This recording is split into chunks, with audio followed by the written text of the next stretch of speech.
Express, an international courier service. మనసే అందాల బృందావనం. ఈ రోజు నువ్వు చెప్పులు లేవని ఇంత గోల చేస్తున్నావు. దేవుడు నీకు కాళ్ళు ఇచ్చాడు, అతనికి ఆ కాళ్ళు కూడా ఇవ్వలేదు. నీకు మదర్ తెరీసా ఎవరో తెలుసా? ఆవిడ బీద వాళ్ళందరికీ హెల్ప్ చేస్తారంట. అప్పుడు ఈ పెద్ద మనిషి వెళ్ళి ఏం చేస్తుందో అక్కడ అని అడిగారు అమ్మ. లేదు నేను కూడా వెళ్ళి నేను అన్నీ చేస్తాను. కానీ చదువు అంటే చాలా ఇంట్రెస్ట్ ఉండేది. నేను చదువుని ఎక్కువ కోరుకున్నాను, అందుకే చదువుకోలేకపోయి ఉండొచ్చు. Comparing to many stars, definitely I'm great. Sale అయ్యే బ్రాండ్కి పబ్లిసిటీ అక్కర్లేదు. నా చుట్టాలు ఉన్నారు జాగ్రత్త, ఒక పిక్చర్ ఎక్కడైనా మీకు చూపించారంటే వరల్డ్ వైడ్గా అందరూ అంటారు ఇది చుట్టాలు ఉన్నారు జాగ్రత్త అంటారు. You put Kajal or Samantha ఒక ఫోటో పెడితే you can't tell from which movie they are. All other girls నా బ్యాచ్లో ఉన్న వాళ్ళందరూ కూడా డిసప్పియర్డ్, దే కమిటెడ్ సూసైడ్ అనమాట. కవిత కోసమే కథలు రాసిన సందర్భాలు ఉంటాయి. అది నిజంగా నా అదృష్టం. నీ ఎడ్యుకేషన్ కూడా పక్కన పెట్టేసి సినిమాల్లోనే అంత మీరు ఇన్వాల్వ్ అయిపోయి చాలా బిజీగా మంచి పేరు తెచ్చుకుంటున్న టైంలో పెళ్లి చేసేస్తాను అనగానే మీరు యాక్సెప్ట్ చేసేసారు. సో అప్పట్లో కవిత గారి కోసమే స్టోరీస్ రాసి ఆ క్యారెక్టర్ రాసిన కవిత గారికి ఇప్పుడు సినిమాలు లేకుండా ఉన్న సిచ్యువేషన్ ఎదురైంది. ఒక సీనియర్ ఆర్టిస్ట్ ఫోన్లు చేసి నాకు వేషం ఇవ్వండి అని అడిగించుకుంటున్నారు అని అంటే then they are not real producers and directors.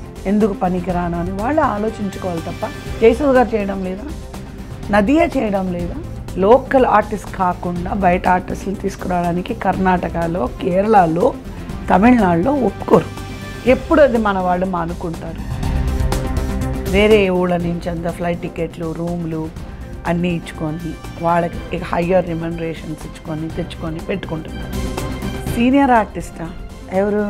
కవిత గారా? ఎవరావిడ? అయితే ఏంటి ఆ సిచ్యువేషన్లో అదేంటి సార్ అలా ఇచ్చారు, నేను యాక్ట్ చేయడానికి ఇచ్చారంటే ఇలాంటి ఒక వెధవలతో నన్ను యాక్ట్ చేయమంటావా అన్నారు. గొప్ప వ్యక్తులు చనిపోయినప్పుడు కూడా బాడీ అలా ఉంటుంది, ఆ కుర్చీలలో కూర్చొని జోకులు వేసుకుంటూ ఉంటారు. ఎలా చేయగలరు అనేది అది వాళ్ళకే చెల్లుతుంది. ఏదైనా డెత్కి వెళ్ళాలంటే నాకు 2 నిమిషాలు ఆలోచించాల్సి వస్తుంది. అక్కడికి వెళ్తే నాకు ఏడుపు వస్తుంది. వీళ్ళందరూ ఏదో నేను యాక్ట్ చేస్తున్నాను అనుకుంటారు. నేను చేసిన ఒక బ్లండర్ మిస్టేక్ అంటే getting in to the politics. So Rajendra Prasad గారు విన్ అయిపోయిన తర్వాత he doesn't respect anybody. Vote వేసి గెలిపించేంత వరకు ఒక మాట ఉంటుంది, గెలిచిన తర్వాత ఇంకో మాట అవుతుంది. ఇక్కడి నుంచి వెళ్ళిపోవాలని మాత్రం డిసైడ్ అయ్యాను. రెస్పెక్ట్ ఇవ్వాలి అని అంటే సీనియర్ ఆర్టిస్ట్ అని రెస్పెక్ట్ ఇవ్వాలా, ఆర్టిస్ట్ అని రెస్పెక్ట్ ఇవ్వాలా, పెద్దవాళ్ళు అని రెస్పెక్ట్ ఇవ్వాలి? సినిమాలు చేద్దామని చెప్పి షిఫ్ట్ అయినప్పుడు సినిమాల అవకాశాలు రాలేదు. మళ్ళీ కవిత గారు చెన్నై ఎందుకు వెళ్ళలేదు? మరి అక్కడికే వెళ్ళిపోయింటే బాగుండేదేమో, అవకాశాలు వచ్చి ఉండేయేమో. ముక్కుసూటితనం వల్ల కూడా ఏదన్నా ఆఫర్స్ వెనక్కి పడి ఉంటాయని అనుకోవచ్చా మేము? అంటే ఎవరిని చూసి ఏ మాట మాట్లాడుతున్నారు? మనసే అందాల బృందావనం.